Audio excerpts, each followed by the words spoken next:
step back, look at the bigger picture. What are these books saying to you? How do they say you should treat other people and their opinions? So I would sort of, one of the features of our society at the moment is that there's a polarization. Everything has to be black or white. You can't be in the gray space. You're not allowed to occupy a gray space. If we're talking, let's use the current conflict in Ukraine. You've got to either think that Zelensky is God, or you're a Putin apologist. There's no room for the person in the middle saying, well, geopolitically this is very interesting. There's always been conflict in this region. NATO's been a bit provocative. Russia's been a bit reactive. It's a pity that treaty was never honored, the Minsk Treaty. You can't sit there having that discussion and writing down your thoughts at the moment, because somebody will turn around and say, but you're an apologist. Or if you question the safety and efficacy of this particular mRNA vaccine and wonder why they didn't do the full battery of tests that should be done for a new therapy, you're an anti-vaxxer. Yeah. There's no room for grey. And that is a very interesting signal, because what it means to me is that you are dealing with a propagandized world. They want to create unity behind a false narrative. In order to do that, they have to have a way of dehumanizing and stigmatizing anybody who questions any element of the narrative, and you do that by making the cost of questioning very high. So you're an academic at a university and you get that label anti-vaxxer put on you. It's very dangerous. It threatens your livelihood and your future. So you'll do anything. You don't want to say anything that carries the slightest suggestion that you question the narrative. Yeah, and I completely agree with that. And I think at least part of the reason I agree with it is because for me it resembles a religion so much. Like there is, there are virtuous people, and then there are demonic people, basically, to use the religious language.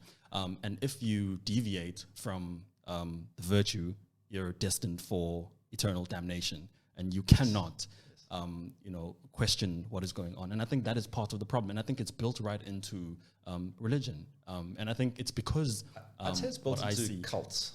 And dogmatism. Like I would extend that to communism and other cult-like ideologies. And I think it's because they have such similarities to religion, in my view. It's because of that they are so objectionable. Like they don't allow for any flexibility. It's like there's this analogy of heaven and hell. The good go to heaven, the bad go to hell. There is no room for people who are like, wait a minute, I just want to understand what's going on there. Could you please provide some clarity for me there? And perhaps in keeping in touch with Popper and Deutsch, some of these things have not been properly explained. I think C.S. Lewis perhaps does the best job in doing so, but even he, I don't think sufficiently addresses some of the questions that are coming up from not only younger people, but that have come up, from previous philosophers, one of which is Bertrand Russell, of whom I'm a huge admirer. But yeah, for me, it's because they resemble a religious structure so much that I find them so objectionable. I would like to live in a world in which more and more people are able to freely speak their minds. And that would be with regards to everything, COVID and religion. And I think we live in such a world where people who wish to do that are demonized and vilified and cast asunder. And I think it's pretty objectionable in my view. So what's been interesting for me is to begin to become more sensitive to the signs of propaganda and ideology.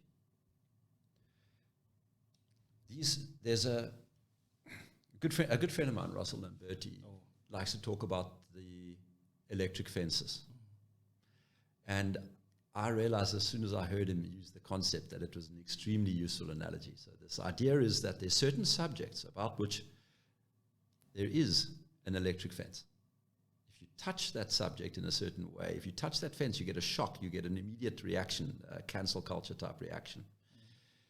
And the more and more I thought about the electric fence and how it works, the more I realized that it's actually the guide to working out what is not true, to finding what lies you've been told. Yeah. If there's an electric fence around the subject, then when you are brave enough to grasp that fence and climb over it and get inside there, what you find is a stack of lies. And so what are the signs? Well, people can get cancelled and can get removed from their jobs if they question the narrative.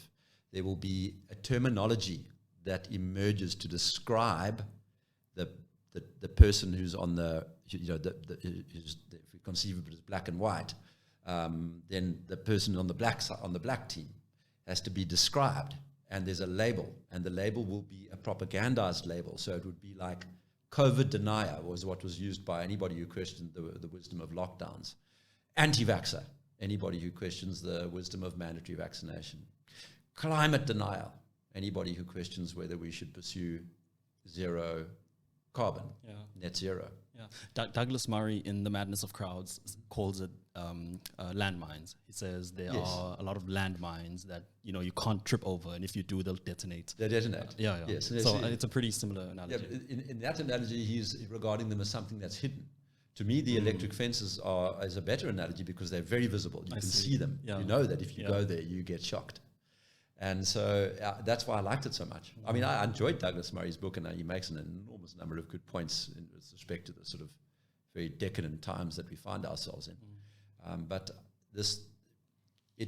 I think what's happening is a lot of people are waking up, and when they see the electric fence, they know that what's on the other side is bullshit. Yeah. And so it's kind of like you don't have to go in there and challenge their science.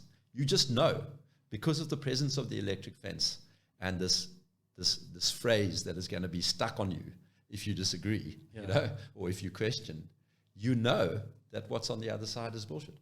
You know it. You don't even have to do the investigation. And it's not a bad rule of thumb. It's just, I mean, it is a rule of thumb. I'm not saying that out there isn't some subject matter that you can't go near, and the reason is that subject matter is in fact correct, and that to negate it is morally wrong. Yeah. So you mean like if somebody were to come out, let's look at, we mentioned slavery earlier. Okay, so if somebody would come out with a promotion or defense of slavery, I think they would be roundly criticized and mocked. But I'm not sure that there would need to be the cancel culture and everything. I think people would just disagree with them, regard them as crazy. They would be kind of socially ostracized, maybe. You wouldn't need a term for this,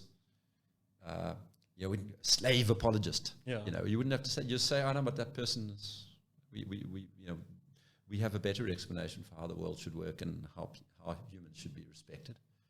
And you'd say that in a quiet and reasoned term. You wouldn't try and silence that person who's promoting slavery. You'd sort of let the guy go away and go around being crazy and looking crazy, and as a kind of lesson to everybody else almost. When you're trying to silence the opposition, censor them, call them names, label, destroy the intermediate territory, the grey zone, so that everything's black and white. When you're doing those things, you are on the side of evil. Yeah, and also you're reminding me of something that was said by Salman Rushdie, another one of my heroes. He obviously had that scandal with the Ayatollah Khomeini for writing a book that was critical of Islam, and there was a bounty on his head. Verses. Yeah, there was a bounty on his head, and he makes the point that the reason censorship is so bad is not only because you're not going to silence the censor. You don't drive the speech out of existence. What you do instead is you drive it underground, and in many ways you make it more dangerous because you give it the excitement of taboo.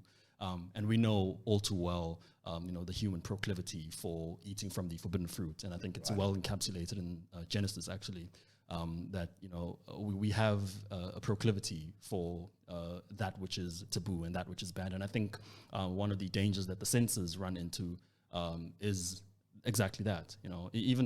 That's mainly how Christianity grew. It was under oppression, and I think that's what appealed to a lot of people and made the movement grow. And I think that's another danger that a lot of people who are censoring stuff run into.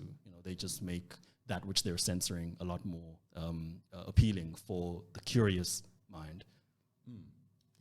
Yeah. I think there could be. Well, there very definitely is an impact like that. Yeah. And I think maybe to